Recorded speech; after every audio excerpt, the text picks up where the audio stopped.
Purihin ka, Panginoon, sa umagang ito. Narito na po kami, Panginoon, upang pakinggan ang iyong mga salita na magbibigay po ng kalakasan espiritual sa amin.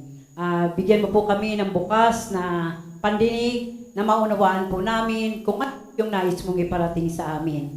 At bilang salita, takpan mo po ako ng iyong makapangyarihang kamay na hindi makita ang aking kahinaan. Sa halip, makita po nila ang kaluwalhatian ng iyong pangalan. Sa iyo po namin, itinatagubili ng lahat ng aming gagawin sa araw na ito, sa pangalan po ng iyong anak na si Jesus. Amen.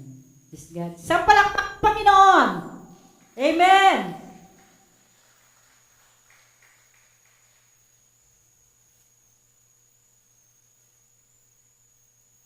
Ang sabi po, ulitin natin, ang sabi po ng Colosas 3:23, ano man ang inyong ginagawa, gawin nyo ng buong puso, na parang sa Panginoon kayo naglilingkod at hindi sa tao.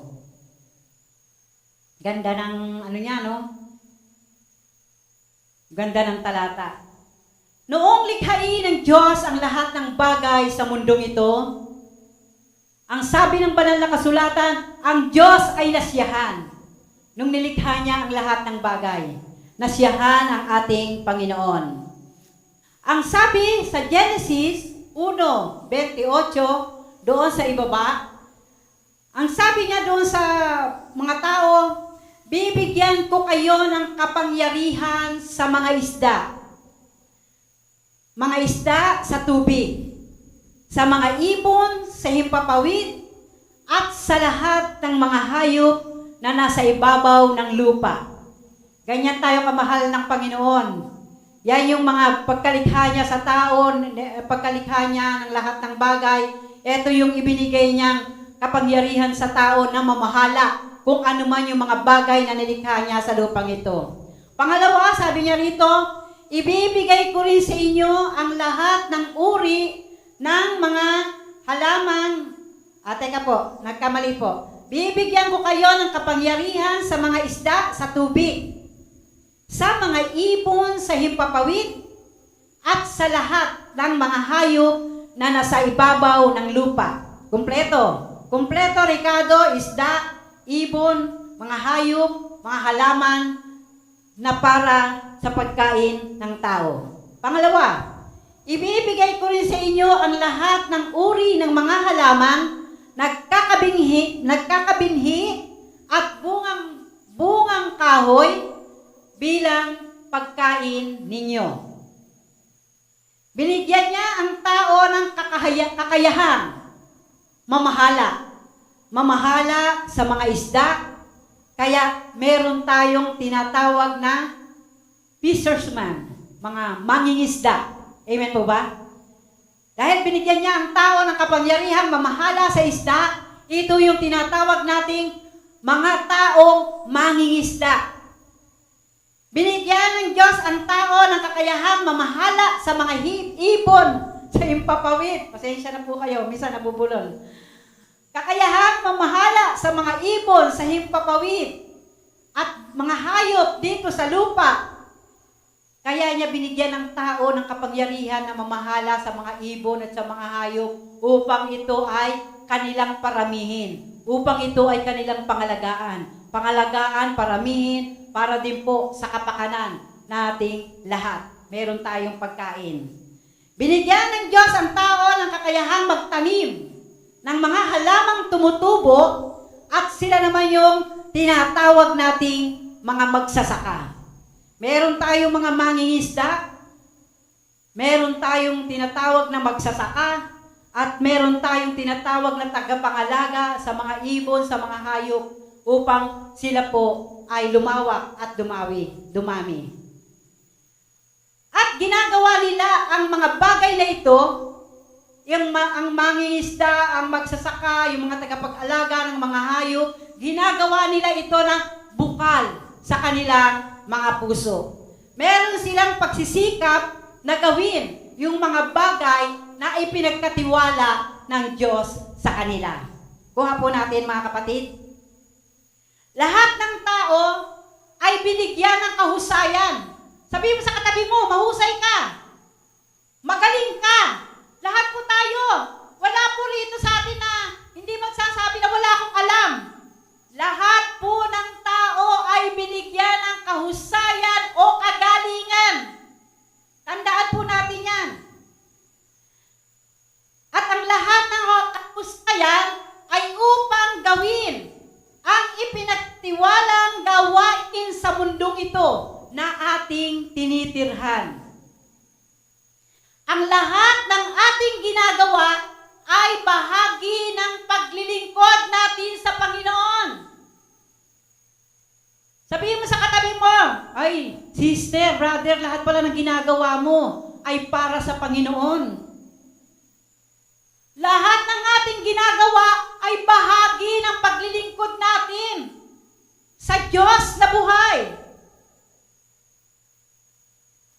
Iba't ibang uri ng gawain ang ibinigay sa atin ng Diyos. Kaya nga sabi natin ang Diyos ay mabuti sa atin. Lahat ng tao ay binigyan niya ng kahusayan, lahat ng tao ay binigyan niya ng kagalingan para sa kapurihan ng ating Panginoon. Walang magsasabi na wala akong alam. At sa iba't ibang uri ng gawain na ibinigay niya sa atin, maaaring ang gawain ito ay sa loob ng tahanan. At kayo ang makapagsasabi kung ano yung mga ginagawa nyo sa loob ng tahanan. At yan, huwag niyong pagre-reklamuhan ang lahat ng ginagawa nyo sa loob ng tahanan. Nasasabihin mo, nakakapagod maglaba, nakakapagod magluto, nakakapagod maglinis, nakakapagod mag-alaga. Yan ay tungkuling ibinigay sa iyo ng Diyos. Sabihin mo na katabi mo. Amen! Wala tayong karapatang magreklamo. Kailangan gagawin natin ang lahat ng may kasiyahan sa ating puso. Iba't iba. Sa loob ng tahanan, sa loob ng trabahong iyong pinapasukan. Isang construction worker, ibigay mo yung best mo sa pagko-construction. Kailangan lahat ng ginagawa natin, ibinibigay natin yung ating best. Sample ko na naman yung music ministry natin. Ibinibigay nila ang kanilang best sa pag-awit sa Panginoon. Sister Mirna, naglilinis dyan sa labas na yan, ng hallway. Ibinibigay niya ang kanyang best. May nakakakita man o wala, ginagawa ang tungkulin ito. Lahat po tayo may kanya-kanyang tungkulin. Gawin natin ang nararapat, hindi para lang makita tayo ni kapatid na naglilinis tayo.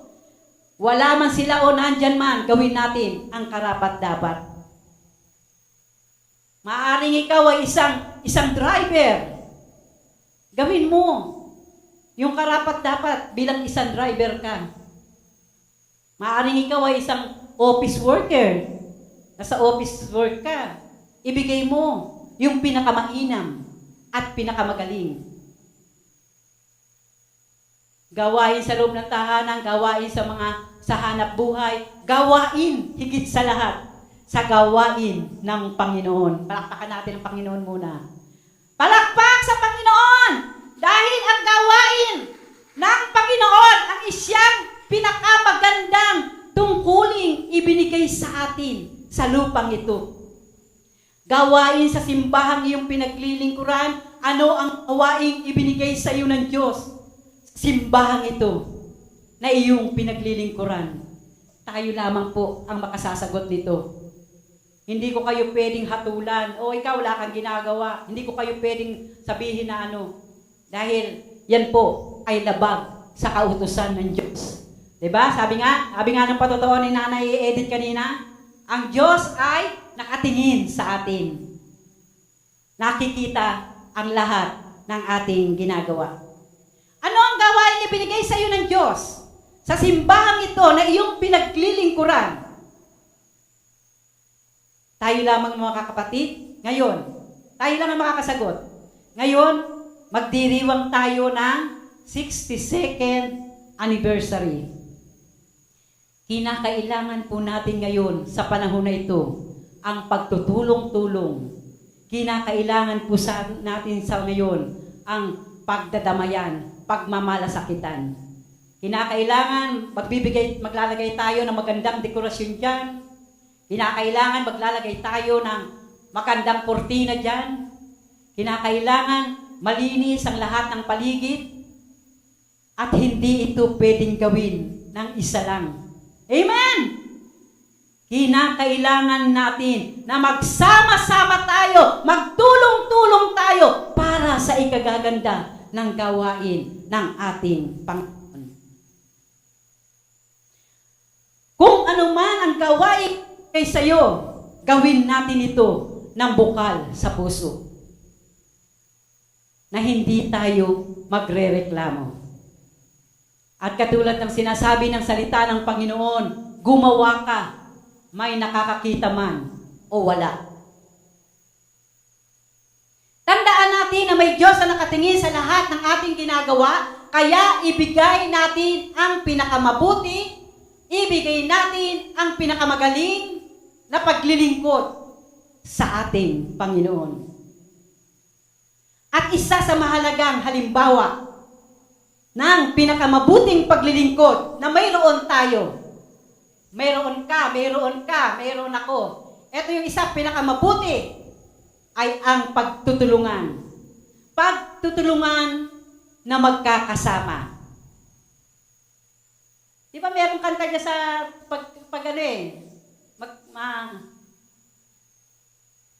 pagtutulungan na magkakasama na ang ibig sabihin tayo ay nagkakaisa sa pagkilos. At dahil tayo ay nagkakaisa, walang nanonood lamang. Mga kapatid, walang nanonood lamang. Walang nagmamando. Walang utos ng utos. Nakita mo ng pagod ang iba. Utos ka pa ng utos. Kinakailangan sama-sama tayong kumikilos. Bakit yung ba yung mensahe ng Panginoon ngayon? Kasi ito po yung ibinigay niyang mensahe para po sa nalalapit nating anniversary na kinakailangan na lahat po tayo ay magkaroon ng pagkakaisa. Magkaroon tayo pagtutulungan na magkakasama. Ang pagtutulungan ay isang samahang may pagmamalasakit. Darating tayo sa bago siguro mga 2 linggo na lang anniversary natin, ano? Kung sakali man na nakita natin meron dito mga kumikilos na nagdidekorasyon. Siyempre, yung mga yan pagod. Kasi hanggang hindi mo nakikita ang kanilang ginagawa, meron diyang mga naglilinis. Hanggat hindi natin nakikita ang kanilang ginagawa, parang okay lang sa atin. Pero pag ikaw ay nandyan mismo, nakikita mo yung pag-e-effort nila, yung music ministry, yan pagdidekorasyon, yan paglilinis, yan pagdidisinfect ng church na yan. Kapag ikaw ay naroon ang presensya mo, nakikita mo yung kanilang ginagawa. Amen? Kaya nagkakaroon ka ngayon ng, naku, baka nauuhaw na to, kailangan niya ng pamatid uhaw. Kailangan niya ng pamasok man lang pamerienda, di po ba? Kaya ito yun, isa ito sa bahagi ng pagkakaisa natin, pagtutulungan natin. Baka po sakali, dumating doon sa pagkakataon na yun, panahon na ng paglilinis, panahon ng pagkakabit ng kortina, panahon ng paglalagay ng dekorasyon, marami pang bagay. Hipuin nawa kayo ng Panginoon. Magpadala kayo ng merienda para doon sa ating mga manggagawa. Amen po ba? Palakpakan natin ang Panginoon. Hipuin nawa ng Diyos ang inyong mga puso na sa pagkakataon na makita nyo na sila ay busy lahat dito. Magpadala po tayo ng something na makapagbibigay pamatid uhaw sa kanila. Hipuin nawa ng Panginoon ang puso natin. Dahil ang pagtutulungan ay, ang pagtutulungan ay isang samahang may pagmamalasakit. Naku mga ka-brother, mga ka-sister, baka pagod na kayo. Teka nga, at ibili ko man lang kayo ng soft drinks o mabilhan ko man lang kayo ng tinapay. Pagmamalasakit, kusang loob. Itong mga manggagawang ito, kusang loob na gumagawa na hindi napipilitan. At At kung tayo man ay magbibigay ng konting pamirienta sa kanila, hindi rin po tayo napipilitan. Hindi ko kayo pinuforce, mga kapatid, ha? Ito ay udyo ng banal na espiritu para sa ating lahat. Kung sino man ang kakatukin ng Diyos sa kanyang puso. Kasi po, nakikita ko po sa maikling panahon na narito akong naka-stay, nakikita ko naman po yung ginagawa ng mga manggagawa na dapat nating bigyan ng kahit man lang pamatid uhaw, pakapirian, or paano man lang. Dahil sa pamamagitan niyan, nakikita po ang pagmamalasakit natin sa mga manggagawa. Gumagawa ka, hindi ka napipilitan lang. Kung hindi, taos sa puso, kusang loob na ginagawa mo. At bahala ang Diyos na magpala sa iyo, kapatid. Ako isa rin yun sa pagpapasalamat ko sa ating praise report. Minsan, hindi mo inaasahan may dumarating sa iyong biyaya eh. Minsan, may ginagamit na kapatiran, may ginagamit na kapamilya. Isang malaking bagay po yun na nakapagbibigay. Dugod dun sa taong binigyan at nakapagbibigay naman luwalhati sa Panginoon na ikaw ay kanyang pagpapalain. Kaya ako, nagbabalik din po ako ng pasasalamat sa ating Panginoon. Okay. Tandaan po natin na ang lahat ng ginagawa natin ay kusang loob at hindi napipilitan lamang. Ang pagtutulungan ay pagkakaroon ng paggalang at paniniwala sa kakayahan ng bawat isa. Huwag nating maliitin kung ang kakayanan niya ay ito lang. Halimbawa, tagawalis lang or ano man, yun, tagalinis sa CR.